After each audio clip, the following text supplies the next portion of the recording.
Okay. बाकी maths में कुछ और बताइए बच्चों के लिए, मैथ्स बहुत डरते हैं बच्चे मैथ्स के। Yes sir. मैंने मैथ्स में काफ़ी मतलब ऐसा होता है ना कि मुझे लगा कि मेरा इंग्लिश जो है स्ट्रॉन्ग पॉइंट है और मुझे मैथ्स को इंप्रूव करना है। हालाँकि बहुत सारे बच्चों के साथ ऐसा होता है कि उन्हें लगता है मैथ्स मेरा स्ट्रॉन्ग पॉइंट है और इंग्लिश को इंप्रूव करना है, तो मेरे साथ थोड़ा रिवर्स सिनेरियो था। तो मैथ्स में मुझे लगता है कि अब एक बार में ऐसा नहीं सोच सकते कि एक बार में ही सारा ही मैथ्स आप बहुत प्रो ही हो जाओ। आपको बार-बार लेवल्स पे काम करने होंगे। एक लेवल आप जैसे कि आप ऑप्शंस वाली बात हुई, तो मैंने जैसे अगर फर्स्ट टाइम करा तो मेरा ध्यान जाता था कि क्वेश्चन को सॉल्व कैसे करना है। जब सेकंड टाइम में गया तो मुझे लगा कि ऑप्शंस भी देखने हैं। थर्ड टाइम में जब गया मतलब रिवीजन शेड्यूल्स में। थर्ड टाइम में गया तो मुझे लगा कि ऑप्शंस पहले पढ़ लेते हैं, क्वेश्चन के साथ मैच करके देखते हैं कि ऑप्शंस में हो सकते हैं कि नहीं, मैच भी कर रहे हैं कि नहीं कर रहे हैं।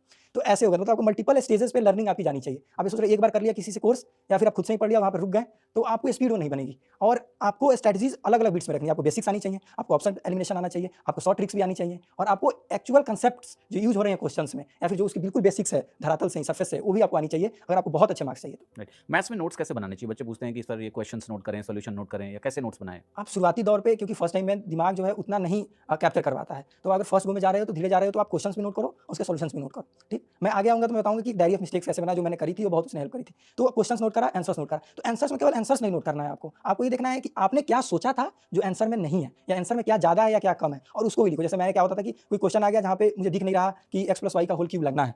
बट वहाँ पे मुझे दिख रहा है कि 3x² है और 3y² x है वहाँ पे। ये दोनों चीज़ें क्वेश्चन में है कहीं न कहीं। उसमें कुछ प्लस माइनस करके मुझे यहाँ पे लाना है। मैं उस चीज़ को नोट करता था कि मैंने ये चीज़ें नहीं देखी कि 3 मुझे दिख रहा था, 3 का मल्टीपल दिख रहा था मुझे और एक का कोएफिशिएंट स्क्वायर में था, एक का कोएफिशिएंट सिंगल सिंगल पावर में था। तो ये चीज़ें मैं वहाँ पे लिखता था कि ये मुझे देखना है अगली बार जब इस तरह का क्वेश्चन आए तो। या फिर कभी-कभी क्या होता था कि आप रूट्स निकाल रहे हो, आंसर में पॉजिटिव भी है, माइनस भी है और लिमिट में दे रखा है x must be greater than 0, ठीक? और आपको पहले ही लग गया, आपने पहले ही निकाला, माइनस आया, माइनस को टिक कर लिया, वहाँ पे आपने देखा नहीं लिमिट्स और हो गया गड़बड़ वो चीज़। तो वो चीज़ें मैं फिर लिखता था कि आदर्श आपने नोट नहीं देखा, आपने लिमिट नहीं देखा इस क्वेश्चन में। वो भी लिखता था, सॉल्यूशंस भी लिखता था। इससे क्या होता था, मैं रिवीजन जब करने आता था, तो एक्चुअली मैं मेंटालिटी मैं देखना चाहता था कि मैं क्वेश्चन जब पढ़ रहा हूँ, तो मेरी मेंटालिटी क्या हो रही है इस क्वेश्चन को देख के। ये बहुत बढ़िया पॉइंट इन्होंने बोला और यहाँ पर मैं कुछ ऐड करना चाहूँगा कि हमारा माइंड काम ही ऐसे करता है कि हमेशा एक पैटर्न में काम करता है। राइट आपकी एरर्स में पैटर्न होता है, आपके बिहेवियर में एक पैटर्न होता है, आपके रिएक्शन में एक पैटर्न होता है। तो अगर आप कोई पर्टिकुलर चीज़ नहीं सोच पा रहे हैं मतलब आपका जो पैटर्न है वो उसको ना सोचना है। तो राइट जब आप इस चीज़ को लिख के मैसेज देते हो ना खुद को, तो कहते हैं ना जब आप कुछ भी लिखते हो ना तो वो चीज़ मेमोरी में थोड़ा स्ट्रांगली जाती है।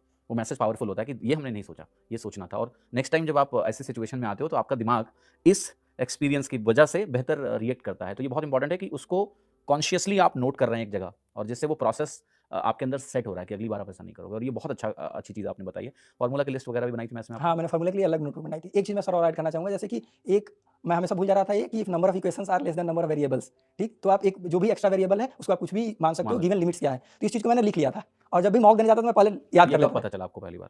मुझे ऐसे याद नहीं है कि कहाँ से पता चला ये चीज़, बट धीरे-धीरे मुझे ऐसे आ गया क्योंकि फर्स्ट गो में मुझे नहीं पता था हाँ, कि ऐसी हाँ। चीज़ें हैं। फिर सेकंड गो में पता चला, फिर मैंने ट्रिगो पे भी लिख लिया था कि आप देख लो कि लिमिट्स क्या हैं, डिनोमिनेटर्स में ज़ीरोज़ या इन्फिनिटीज़ बन रहे हैं कि नहीं, तब आपको वैल्यू पुट करनी है और आपको जब सीधा-सीधा दिख रहा है कि हाँ, ये सॉल्व किया जा सकता है, तो आप बेसिक से ही जाओ। तो ये सब चीज़ें मैंने लिखनी शुरू करी। अभी मेरे पास क्या होता था कि मैं एक नोटबुक रखता था, उसमें मैं अपना साइकोलॉजी भी लिखता था। जैसे मैं मॉक देने गया, तो मॉक से पहले मैं क्या फ़ील कर रहा हूँ, मुझे कौन से क्वेश्चन्स देख के मुझे फ़ियर आए, वो मैं लिखता था कि ज्योमेट्री के 2 क्वेश्चन लगातार पढ़ा ना और ये क्वेश्चन ऐसे ट्रायंगल वाला था तो मुझसे नहीं हो पाया था। तो जब अगली मॉक मैं देने जाता तो ऐसे हर मॉक के लिए मैं लिखता था। वो केवल अपनी फीलिंग्स हुँ। कि मैं ये ऑप्शन नहीं देख पाया था। मुझे रेडियस पूछ रहा था, मैंने डायमीटर को टिक कर दिया था। ये चीज़ें सॉल्यूशंस नहीं लिखी मैंने उसमें।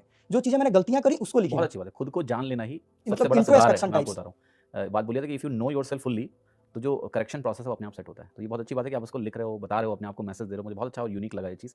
एक